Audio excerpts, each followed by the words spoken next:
네, 이제 토론으로 넘어가겠습니다. 제가 토론 질문을 드리기 전에 선택책 내용 발췌한 것을 먼저 읽어보겠습니다. 내가 오늘 도둑질을 했거나 강도질을 했다면 그것은 죄가 틀림없다.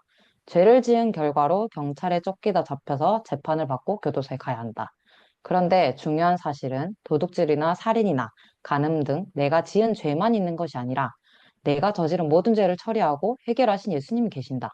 예수님이 십자가에서 피를 흘리고 고난을 당하심으로 내 모든 죄를 이미 처리하고 죄의 힘을 다 없애셨다라고 적었습니다. 저는 이 부분을 읽으면서 그런데 이렇게 생각하는 사람들의 마음에서는 어떻게 이걸 얘기를 해주고 받아들이게 해야 될까라는 좀 고민이 있었습니다. 그래서 질문이 나갑니다.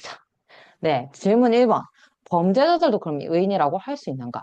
자, 영화 속 이야기들도 있지만 사실상 이제 실제 상황에서도 이제 일어났던 일들입니다. 제가 이제 정확한 예시를 못 찾아서 일단 이렇게 적었는데 영화를 보다 보면 가끔 범죄자들이 범죄를 저지르고 성경을 읽거나 교회를 나가서 기도를 드리면서 아, 내 죄가 이제 사해졌다라고 하는 장면들이 종종 나옵니다. 그리고 영화 속에 있는 그 사람들이나 혹은 이 영화를 본 사람들이 이에 대한 장면이나 내용에 비난을 합니다. 어떻게 죄가 그렇게 사해지냐. 그래서 이에 대해서 어떻게 생각하시는지 여러분들은. 그리고 이들도 또한 의인이라고 할 수 있는가에 대해서 의견을 자유롭게 얘기해 주시면 감사하겠습니다. 3분 후에 그럼 얘기를 할까요? 2분 할까요? 발표? 네. 지금부터 한번 생각해 보겠습니다. 그 좋은 답변이라든가 뭐 좀 더 잘 설명된 답변이 아니어도 괜찮습니다. 여러분들이 돌아가면서 자유롭게 하시면 될 것 같습니다. 어떻게 진행할까요? 네. 제가 먼저 시작하겠습니다. 네, 지금 사회자께서 주신 질문에 해당하는 영화는 바로 밀양이라고 생각합니다. 혹시 기억하십니까? 예. 밀양에서 이제 죄를 지은 사람들이 죄의식이 없고 이제 당당하게 살아가는 그런 모습을 신랄하게 이제 비판하는 것을 볼 수가 있습니다. 저는 이, 이런 사람이 있다면 내가 죄가 사해졌으니까 어, 마음대로 이제 살아가는, 방종하는 사람이 있다면 그 사람의 구원은 심각하게 해봐야 된다는 생각입니다. 제가 여기 지금 채팅창에 네, 요한일서 1장 9절 한 절 읽겠습니다. 만일 우리 죄를 자백하면 그는 미쁘시고 의로서 우리 죄를 사하시며 모든 불의에서 우리를 깨끗하게 하실 것이요. 종종 이제 성화 구원을 이제 말하는 사람들은 이 구절을 활용해서 죄를 지은 이후 매번 회개를 해야 된다는 뜻으로 해석하는데 이 구절의 참된 의미는 내 본성, 내 마음에 있는 근본 죄에 대한 회개가 반드시 있어야 그 다음에 진짜 의로움, 믿음을 얻을 수 있다는 그런 말로 저는 이해하고 있습니다. 그래서 그 1만 달란트 빚진 자가 특징 받았지만 그 감상을 받지 못했잖아요. 그래서 정말 내 마음속에서 내가 죄인이 된 적이 있는 사람이라면 그 감사함 때문에 함부로 살 수가 없다. 그래서 반드시 회개가 있는 그 사람이면 죄를 사함 받은 이후에 함부로 살 수 없을 것이다. 예, 저는 그렇게 생각하고 저렇게 행동하는 사람은 아마 머릿속에서 이론적으로만 구원받았을 가능성이 있다고 생각합니다. 이상입니다.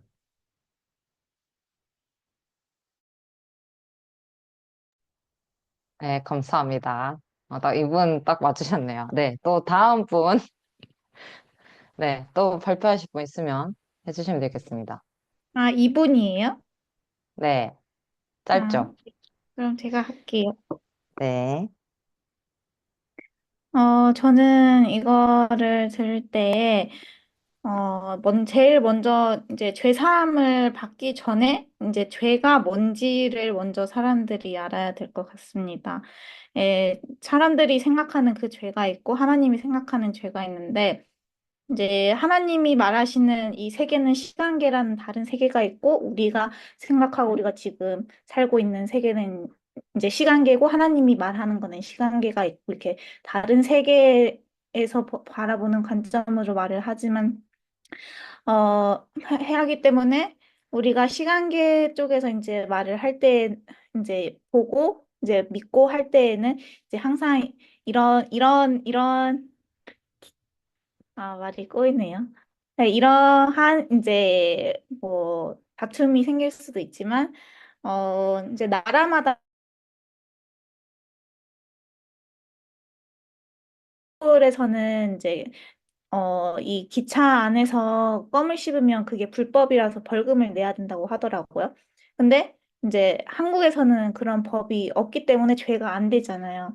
그래서 우리가 생각하는 이 죄와 하나님이 생각하는 그 죄가 다르기 때문에 이제 하나님이 우리를 의롭게 하셨다, 우리의 죄를 다 씻었다 하는 하나님이 말씀하시는 그 죄가 뭔지 먼저 그 부분을 먼저 정확하게 알고 나서 이제 죄사함을 가야 되지 않을까. 그냥 무조건 그냥 죄를 다 씻었으니까 우리는 의롭다. 이제 그렇게 넘어가니까 이제 이러한 사람들의 나중에 이제 뒷말이 나오면서 그러면 뭐 자는 죄 없으니까 이렇게 죄 지어도 뭐 어차피 의인이네 이제 이런 말이 나오는 게 아닐까. 네, 그렇게 생각을 합니다.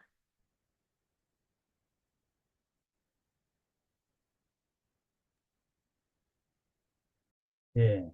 배경음악이 나오니까 뭔가 굉장히 웅장해지네요, 가슴이. 그래요. 됐어요. 그 다음, 아, 최인혜 예, 선생님 되셨습니까? 준비는 안 되는데, 일단 해볼게요. 네. 어, 잠시만요. 어, 어, 그러니까 여기에 이제 두 가지 모습이 있잖아요. 우리가 두 가지 모습이 있는데, 죄를 지은 내가 분명히 있고, 또 그 내 모습을 온전히 사해주신 그 예수님이 있는데, 근데, 어, 만약에 내 죄가 다 사해졌어. 이제 나는 막 살아도 돼. 그리고 왜 더 글로리? 거기도 보면 나는 교회에서 회개했어. 이제 사해졌어. 하면서 또 막 그런 악행을 계속 하는 사람들이 있는데, 이제 그거는, 자기가 믿고 싶은 대로 그냥 하나님을 믿는 것이지, 정확하게 그 말씀에 비춰서, 어, 그, 믿는 것이 아니라고 생각을 해요. 그러니까 분명히, 어, 죄를 지은 내 모습이 있고, 그것도 내가 인정을 해야 되고, 그리고 그런 나를 예수님이 값없이 의롭다 하신 그 사실을 우리가 받아들이는 이제 거기까지 가는 것이 참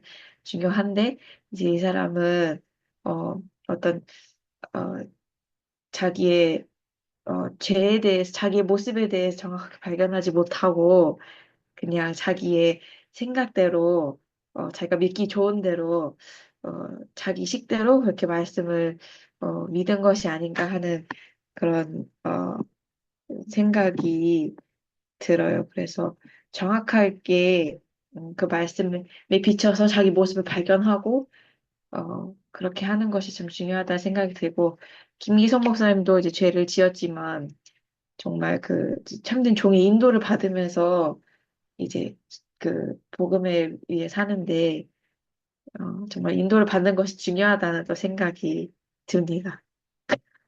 시간을.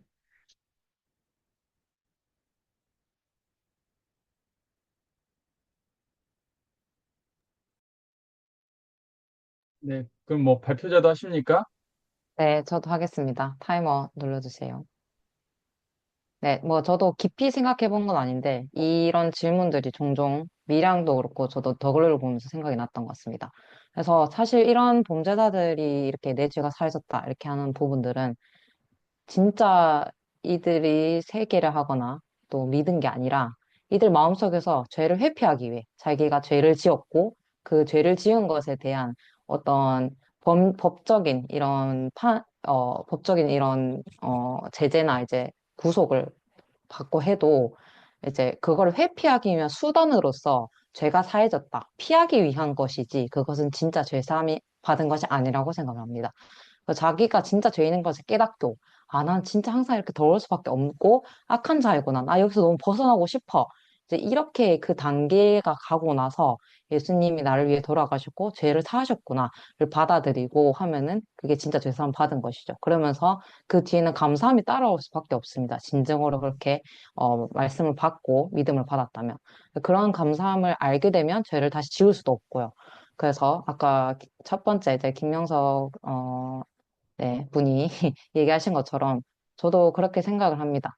그래서 진짜 감사함을 알면 다시 죄를 지을 수가 없다. 하지만 이것은 이렇게 말하는 이 사람들은 가짜 믿음이다. 진짜 믿음이 아니라 나의 죄를 회피하기 위함이다. 라고 말할 수밖에 없는 것 같습니다. 네, 여기까지 하겠습니다.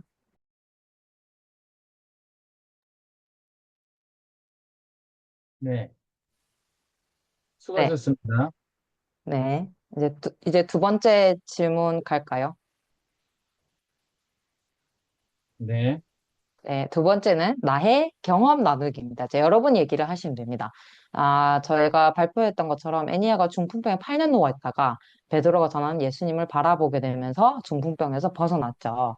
그 여러분들 인생이 이제 뭐 30년 이 정도 됐지만 2024년 올해 한 해를 떠올리면서 자기에게도 나에게도 애니아 같이 병은 아니지만 비슷한 경험이 있다면 한 가지를 얘기해보는 시간을 가지도록 하겠습니다. 이것도 조금 생각할 시간을 드리겠습니다. 많은 일이 있었죠. 네, 그래서 뭐 최근 일이어도 괜찮고요. 가장 큰 일이어도 괜찮습니다. 네, 생각해보고 대답하게 보겠습니다. 3분 드리면 되나요? 네,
예, 그러면 저부터 시작을 하면 될까요?